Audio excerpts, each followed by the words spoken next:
In the 1960s, American luxury cars were big, bold, and rear-wheel drive. Tradition ruled the road.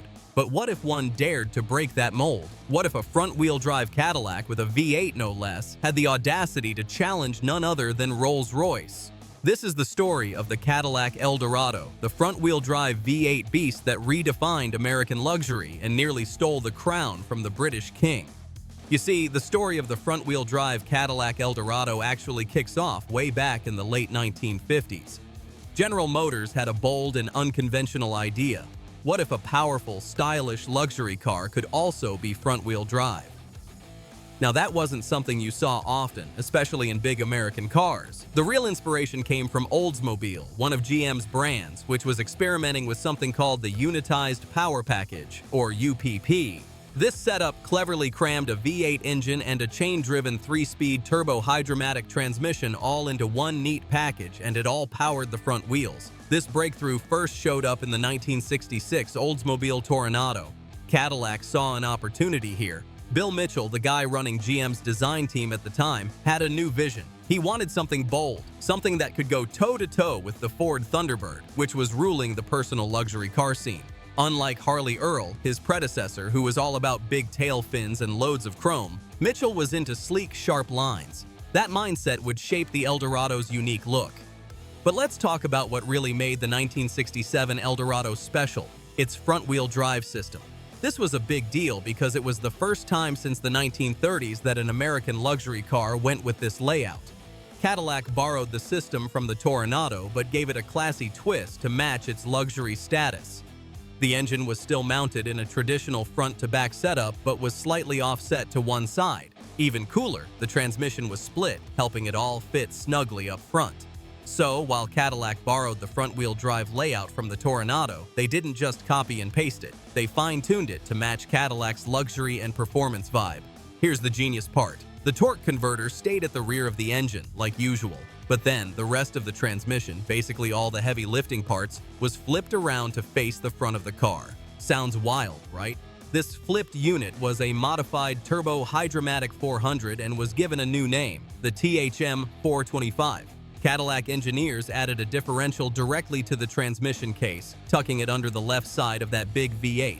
And to get power where it needed to go, a tough chain drive system transferred torque from the converter to the gear sets. It was clever, compact, and strong enough to handle Cadillac's monstrous engines. Speaking of monsters, let's talk engines. The first Eldorado in 1967 came with a 429 cubic inch, that's 7.0 liters of V8 power under the hood.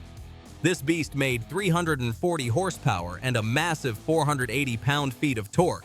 It had all the Cadillac's signature engineering, hydraulic lifters, 5 main bearings, and a Rochester Quadrajet 4-barrel carb. Smooth, powerful, and refined, just what you'd expect from America's top luxury badge. But Cadillac wasn't done yet. In 1968, they dropped in a 472 cubic inch V8 that pushed out 375 horses and over 500 lv of torque.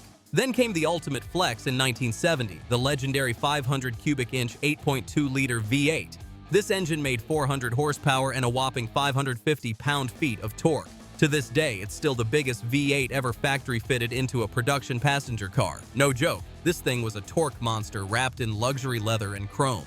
Under the leadership of Bill Mitchell, Cadillac tossed out the old playbook. They moved away from the over-the-top chrome and fins of the past and embraced a sleek, modern look that felt sharp and futuristic. Mitchell wanted the Eldorado to feel like a tailored suit, clean lines, no excess. But what do you think was the result? Well, it was a car with long, stretched-out bodywork that looked low, wide, and absolutely commanding on the road. One of the coolest features? Those hidden headlights up front. When off, they blended right into the grille, giving the front end a super clean, uninterrupted look. When switched on, they flipped open like a hidden gadget in a spy car. The Eldorado's overall shape was bold yet elegant. The roofline had this formal, squared-off coupe style that gave it a sense of class, while the flared wheel arches and strong shoulder lines added a touch of muscle. Mitchell himself called the styling diamond cut, and yeah, you could totally see that sharp, precise feel in every angle. Now, step inside and things got even more impressive. Cadillac made sure the interior matched the drama of the exterior. You had plush options like leather bucket seats or a traditional bench seat, all surrounded by wood grain trim that gave off a warm, upscale vibe. Tech-wise, the Eldorado was loaded for its time. Power windows, cruise control, air conditioning, all standard or optional luxuries. And because it was front-wheel drive, there was no bulky transmission tunnel running through the cabin. That meant more legroom and a smoother, more open feel for everyone inside. When Cadillac rolled out the Eldorado, it came with a starting price of $6,277. Now, back in the day, that was serious money. It was Cadillac's most expensive two-door coupe at the time and about 34% more than what you'd pay for its cousin, the Oldsmobile Toronado. So Cadillac wasn't just selling another luxury car, they were making a bold statement. But people actually started comparing it to Rolls-Royce. You know, the same Rolls-Royce that cost almost $20,000 in 1967 for the Silver Shadow. That's more than triple the Eldorado's price. But despite the price gap, many said the Eldorado didn't just hold its own, it sometimes surpassed the Rolls in performance, comfort, and tech. It had that American muscle charm, paired with cutting-edge engineering and a plush interior. By 1970, a fully loaded Eldorado could even come close to, or in rare cases exceed, the cost of a similarly equipped Rolls-Royce. That's how serious Cadillac was about redefining American luxury. But what about the buyers? Well, they absolutely loved it. In its very first year, Cadillac sold nearly 18,000 Eldorados, almost triple the sales numbers of any Eldorado model before. They had initially hoped to move somewhere between 15,000 and 20,000 units, so this was a big win. It proved something important. American buyers were no longer just looking for giant cars with flashy chrome. They were ready for something refined, powerful, and modern. The 1967 Eldorado wasn't just a sales hit, it was a turning point for Cadillac, and honestly, for the whole luxury car scene in the US. One of the big highlights of the 1967 Eldorado was its front-wheel drive setup. Now, back then, this was a total game changer for an American luxury car. Most luxury cars were still rear-wheel drive, but the Eldorado's layout had a bunch of advantages. First off, with the engine's weight sitting over the front wheels, traction was much better, especially in rain or snow. That made it a lot more practical than people expected from something so plush. And since it didn't need a drive shaft running down the middle, the floor could sit lower, which gave the whole car a more aerodynamic profile. Despite weighing over 4,700 pounds, this beast could still move, 0 to 60 in around 8 to 10 seconds, and it could top out at over 120 mph. Now, sure, it wasn't chasing down muscle cars, but for a big luxury cruiser, that kind of performance was impressive and definitely held its own against fancy European brands of the time.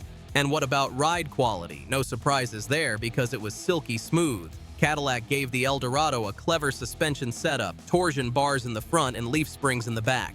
It also came with variable ratio power steering, which made turning feel light and easy, and an automatic rear leveling system to keep everything balanced no matter how much weight you had in the back. Plus, the front-wheel drive meant no annoying vibrations from the drivetrain running under your feet. All this added up to a quiet, smooth ride that felt like floating on a cloud even at highway speeds. The 1970 Eldorado still holds the crown as the most powerful front-wheel drive car ever made.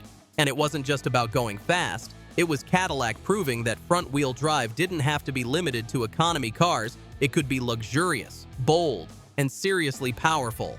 Now, the Eldorado didn't just impress engineers, it won hearts too. This car became a full-blown status symbol. Celebrities couldn't resist it. Elvis Presley had one. Dean Martin took it a step further and had a station wagon version custom built. The Eldorado had that larger-than-life presence that just screamed success and American confidence. During a time when muscle cars were roaring down every street, the Eldorado carved out its own lane, equal parts classy, powerful, and futuristic. What do you think? Was the Cadillac Eldorado truly ahead of its time, or just an ambitious gamble?